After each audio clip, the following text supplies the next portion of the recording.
माझं नाव सुधीर आहे.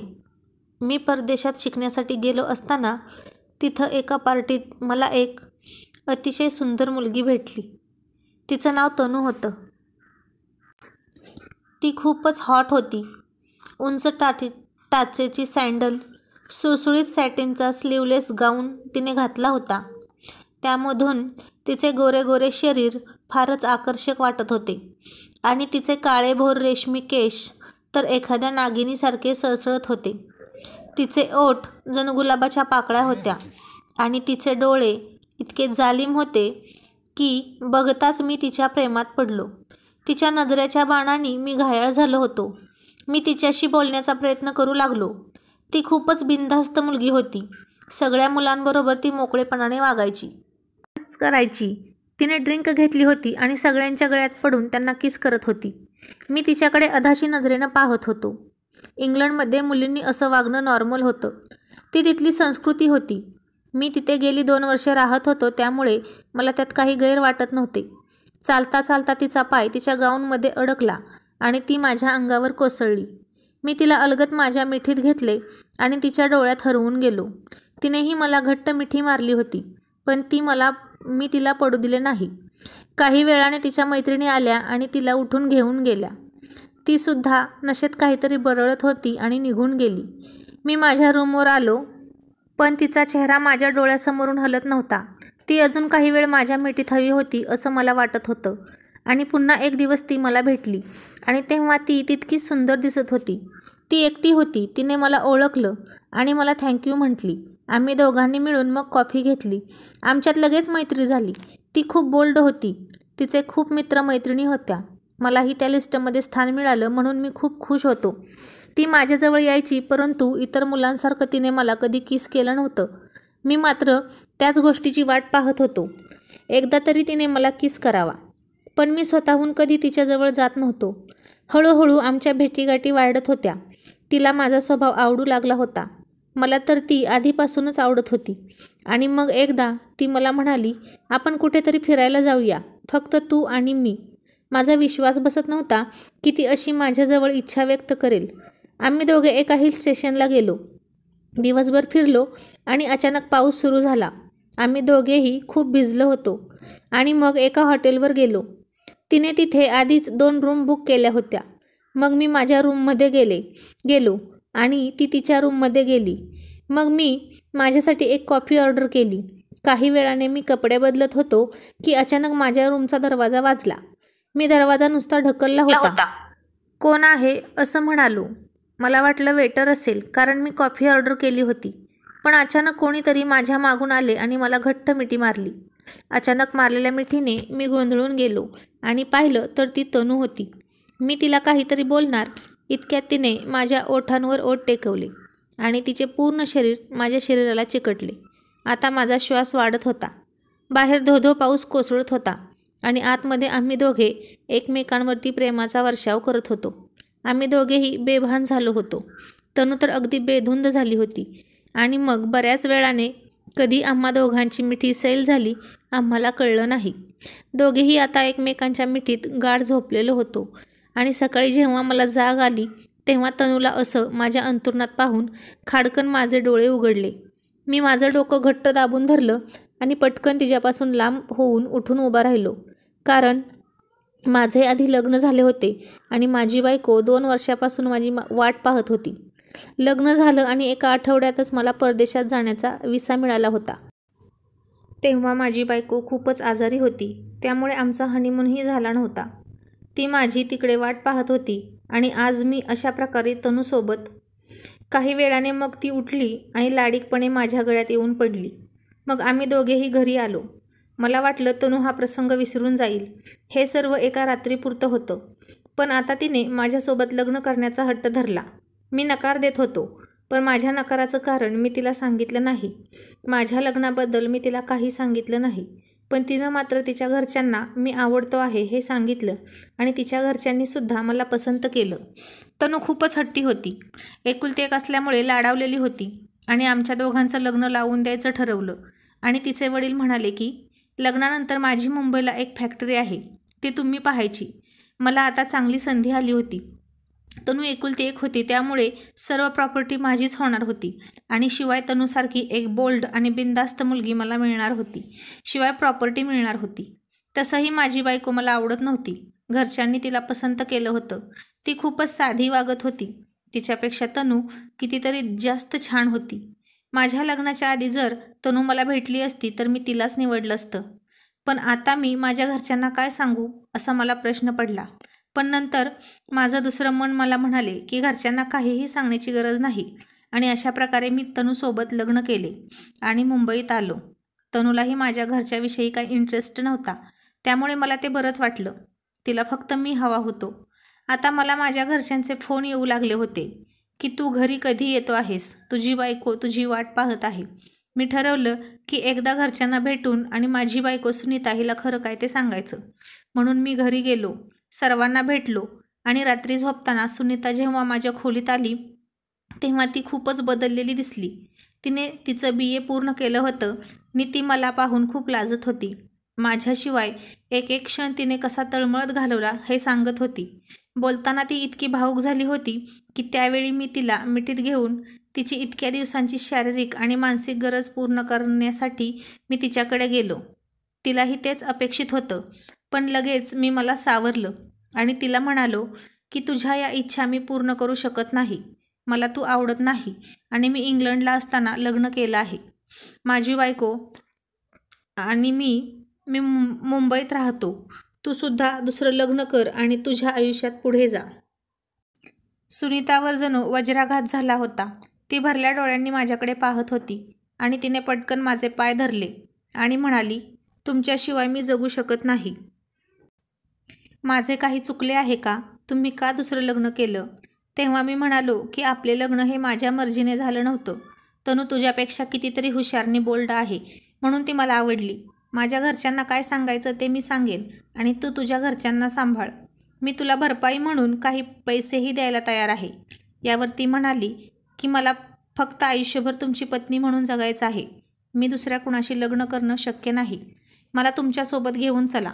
तुमच्या घरात मी एका कोपऱ्यात मोलकरीण बनून राहीन, पण मला स्वतःपासून आता वेगळे करू नका. तेव्हा मी तिला म्हणालो, नाही, तिकडे माझी पत्नी आहे, तनू आहे. तिने तुला पाहिलं तर फार मोठा अनर्थ होईल. ती खूप हट्टी आहे आणि ती काय करेल हे सांगता येत नाही. तेव्हा ती म्हणाली की मी तुमच्या सुखाच्या आड येणार नाही. मी असं काहीही होऊ देणार नाही. आपलं लग्न झाले हे मी तिला कळू देणार नाही. मी तुम्हाला वचन देते.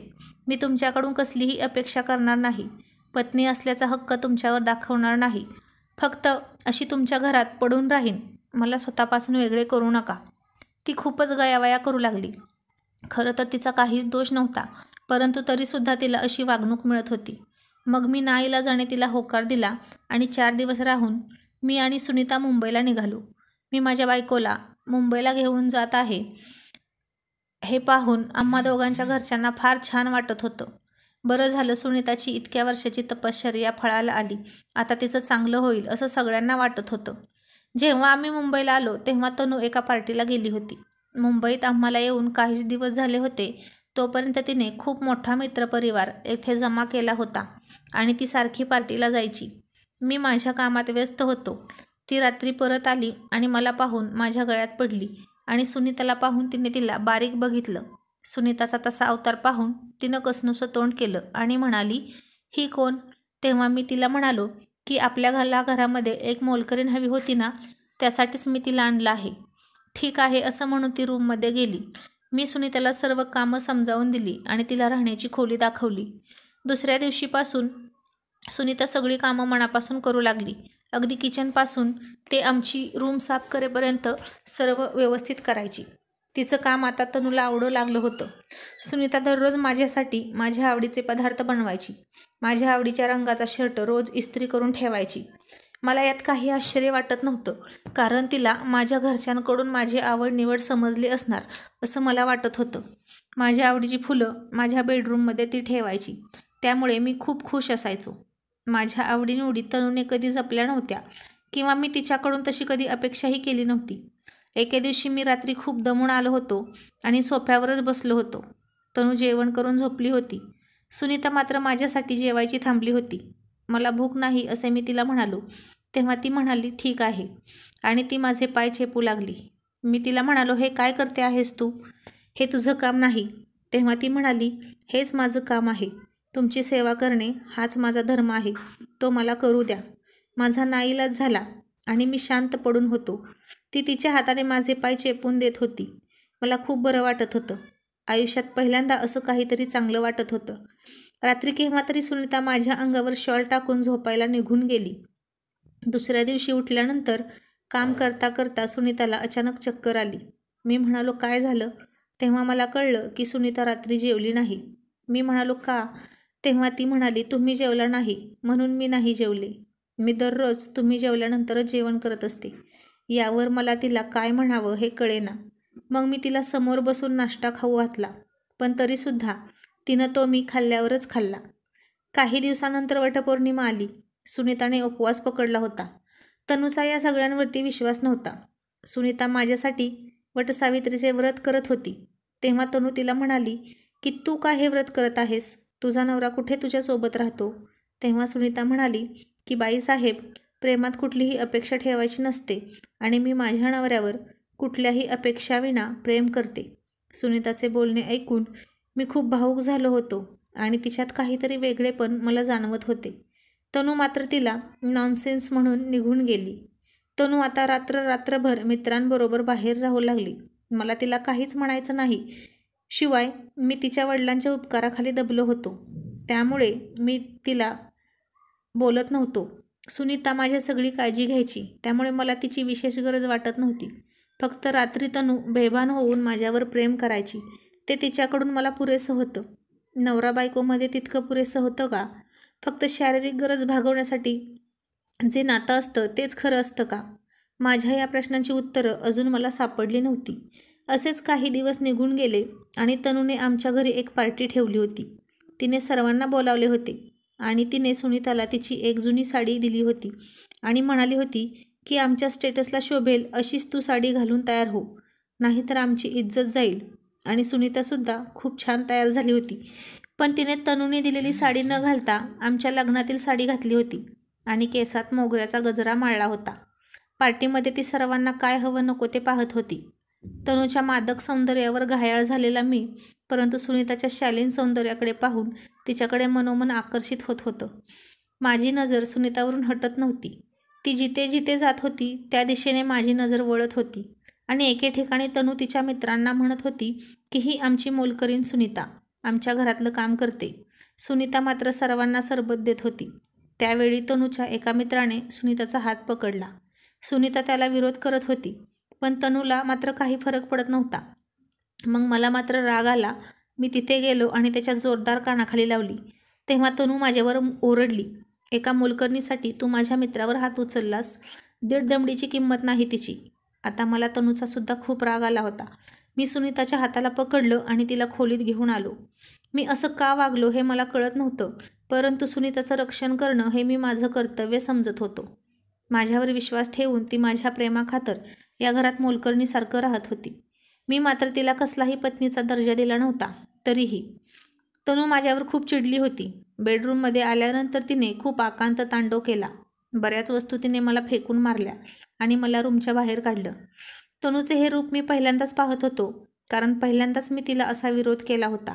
मी सोफ्यावर तसाच पडून राहिलो आणि रात्री जेव्हा जाग आली तेव्हा माझ्या अंगावर शॉल होती. मी गालातल्या गालात हसलो आणि त्या शॉलला अंगाशी घट्ट पकडून पुन्हा झोपी गेलो. मग एके दिवशी तनू मला म्हणाली की मी इंग्लंडला डॅडकडे निघाले आहे, तू येतोस का? तेव्हा मी म्हणालो, मला इथे फॅक्टरीची कामे आहेत. तेव्हा ती काहीही विचार न करता इंग्लंडला निघून गेली. आमचं रुटीन ठरलेलं होतं. जरी मी आणि सुनीता आम्ही दोघे एकत्र असलो तरी सुनीता तिची कामे करायची आणि तिच्या रूममध्ये झोपायची. ती रात्री उशिरापर्यंत माझी वाट पाहत बसायची. कुठलीही अपेक्षा न ठेवता माझं सगळं करायची. आणि एके रात्री खूप जोराचा मुसळधार पाऊस सुरू होता. सगळीकडे पाणीच पाणी होतं. माझी गाडी बंद पडली. मला कुठेही दुसरं वाहन मिळालं नाही आणि कुठेही थांबण्याची सोय नव्हती. सुनीताही एकटीच घरी होती, त्यामुळे मी भिजत घरी आलो. मी थंडीने कुडकुडत होतो. सुनीताने मला पटकन कपडे बदलायला सांगितले आणि गरमागरम चहा बनवून दिला. तरीही माझी थंडी जाईना. मला ताप चढला होता. माझी अवस्था फारच बिकट झाली होती आणि इतक्या रात्री डॉक्टरसुद्धा यायला तयार नव्हते. सुनीताने माझ्या अंगावर 2-3 ब्लँकेट टाकले तरीही मी थंडीने थरथर उडत होतो. आता ती माझ्या पायाची आणि हाताचे तळवे चोळत होती. माझी तशी अवस्था पाहून ती खूप घाबरली होती. आता ती माझ्या छातीवर हात ठेवून घासून छाती चोळत होती आणि उष्णता निर्माण करण्याचा प्रयत्न करत होती. आणि त्या प्रयत्नात तिचा तोल गेला आणि तिचा माझ्या अंगावर तोल गेला आणि तिचे ओठ माझ्या ओठांच्या जवळ आले. तिच्या श्वासांच्या उष्णतेने माझ्या अंगात ऊब निर्माण झाली आणि मी तिला माझ्या मिठीत घेतली. सुनीतासुद्धा भान हरवून माझ्या मिठीत विरघळली. पण पुढच्या क्षणी तिला तिच्या वचनाची आठवण झाली. मी जरी माझं वचन मोडणार होतो तरी सुनीता तिचं वचन मोडणार नव्हती. ती माझ्यापासून दूर जाऊ लागली, पण मी तिला तसं करू दिलं नाही. इतके दिवस सुनीताच्या सहवासात मला तिच्याविषयी प्रेम निर्माण होऊ लागलं होतं. तिच्याविषयीच्या माझ्या मनातल्या भावना मी आता तापाच्या ग्लानीत सांगू लागलो होतो. सुनीता तशीच काही वेळ माझ्या मिठीत राहिली आणि मग माझी थंडी कमी होऊ लागली. मला झोप लागल्यावर ती तिच्या रूममध्ये निघून गेली. दुसऱ्या दिवशी मी तिच्याकडे गेलो आणि तिला सांगू लागलो की रात्री जे काही झालं. तेव्हा सुनीता म्हणाली, ते एक स्वप्न होतं आणि ते तुम्ही तापाच्या भरात बोलत होता. तुम्हाला माझ्याविषयी काही वाटत नाही हे माहीत आहे. मी माझं वचन मोडणार नाही असं ती म्हणाली. पण मी तिला म्हणालो, सुनीता, मी तुझ्याशी इतका वाईट वागलो, तुला तुझा हक्क दिला नाही, तरीही तू माझ्यासाठी रात्र रात्र जागून माझी सेवा करतेस हे मला कळतं. म्हणूनच मी रात्री तुला तुझा हक्क देणार होतो. तेव्हा सुनीता म्हणाली, तो हक्क मला तुम्ही पूर्ण शुद्धीत असताना हवा आहे, तुमच्या मजबुरीचा फायदा घेऊन नाही. आणि मी सुनीताला घट्ट मिठी मारली आणि तिला म्हणालो की मला माफ कर. सुनीताच्या डोळ्यातून अश्रू वाहत होते. तिचे पूर्ण शरीर मोहरून आले होते. एखाद्या उमललेल्या कळीला हात लावावा आणि बोटाचा स्पर्श होताच ती अलगद ओंजळीत येऊन पडावी तशी सुनीता माझ्या मिठीत आली आणि पावसाच्या पाण्यात गार विरघळावी तशी विरघळून गेली. आम्ही दोघेही एकरूप झालो. काही दिवस असेच गेले आणि तनू पुन्हा माघारी आली. येताना ती एका तिच्या मित्राला घेऊन आली. तो काही मला ठीक वाटला नव्हता, परंतु ती त्याच्या गळ्यात पडायची, त्याचा किस घ्यायची हे मला आवडत नव्हतं. लग्नाच्या आधी तिची सवय मला माहीत होती, तेव्हा ते मला चालत होते, परंतु लग्नानंतर तिने असं करणं मला आवडत नव्हतं. लग्नानंतर स्त्रीचं सौंदर्य हे फक्त तिच्या नवऱ्यापुरतं मर्यादित असतं, परंतु तनू ते सर्वांवर लुटत होती. आता तर ती रात्री माझ्याकडे येत नव्हती आणि काही दिवसांनी सुनीताला उलट्या होऊ लागल्या आणि ती गरोदर राहिली. तेव्हा तनू तिला खूप बोलत होती. हे कोणाचं मूल आहे असं तिला विचारत होती. सुनीता मात्र काही सांगायला तयार नव्हती. ती खाली मान घालून रडत होती. माझा संसार तुटेल असे तिला भीती होती आणि तिची ती अवस्था मला बघवत नव्हती. तनू तिच्यावर नाही ते आरोप करत होती.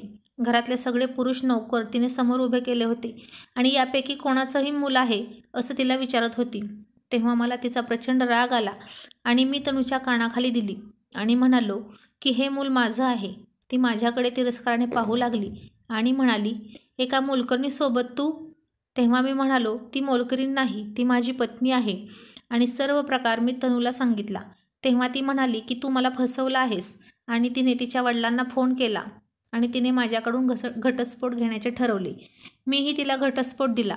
तिच्या वडिलांनी माझ्याकडून फॅक्टरी काढून घेतली, परंतु मी खूप मेहनत करून दुसरी फॅक्टरी उभा केली होती, त्यामुळे मला काहीच फरक पडला नाही आणि तनू इंग्लंडला कायमची निघून गेली. मी आणि सुनीता आता सुखाने संसार करत होतो. आम्हाला एक गोंडस मुलगा झाला होता. काही दिवसांनी मला एक पत्र आले. ते तनूचं होतं. मला आश्चर्य वाटलं की आता ती का मला पत्र लिहित आहे. तनूने लिहिलं होतं की डिअर सुधीर, जेव्हा तू तुझ्या गावी गेला होतास तेव्हा मी फोन केला होता. तेव्हाच मला तुझ्या घरच्यांकडून समजलं होतं की तुझं लग्न झालं आहे आणि त्यानंतर जशी अपेक्षा होती तसंच घडलं. तू तुझ्या बायकोला घेऊन आलास, पण तरीसुद्धा ती बिचारी काहीही न बोलता तुझ्यावर हक्क सांगत नव्हती. पण एक स्त्री म्हणून मलाही तिची अपेक्षा कळत होत्या. जेव्हा आपण दोघं आपल्या रूममध्ये एकत्र असायचो तेव्हा ती तिच्या रूममध्ये रडत बसायची. बिचारीने तुझ्याकडून कसली साधी गजऱ्याची अपेक्षासुद्धा केली नाही. केवळ तुझ्या प्रेमाखातर ती उभं आयुष्य असंच काढायला तयार होती. पण तिने दुसरं लग्न कधीच केलं नसतं आणि म्हणून मग मी पुढचं सगळं प्लॅनिंग केलं आणि तुमच्या दोघांच्या आयुष्यातून निघून जायचं ठरवलं. सुधीर, तुझ्यासाठी सुनीता खूप योग्य पत्नी आहे, मी नाही. आणि हे प्रॉपर्टीचे पेपर आहेत. ती फॅक्टरी तू तुझ्या मेहनतीने वाढवली होतीस, ती मी तुझ्या मुलाच्या नावे करत आहे. तुझीच तनू. तर मित्रांनो, कशी वाटली कथा? कथा आवडल्यास व्हिडिओला लाईक करा, शेअर करा आणि अशाच रोज नवीन नवीन कथा ऐकण्यासाठी आपल्या चॅनलला आत्ताच सबस्क्राईब करा आणि तुमच्या कमेंट्स जरूर नोंदवा. धन्यवाद.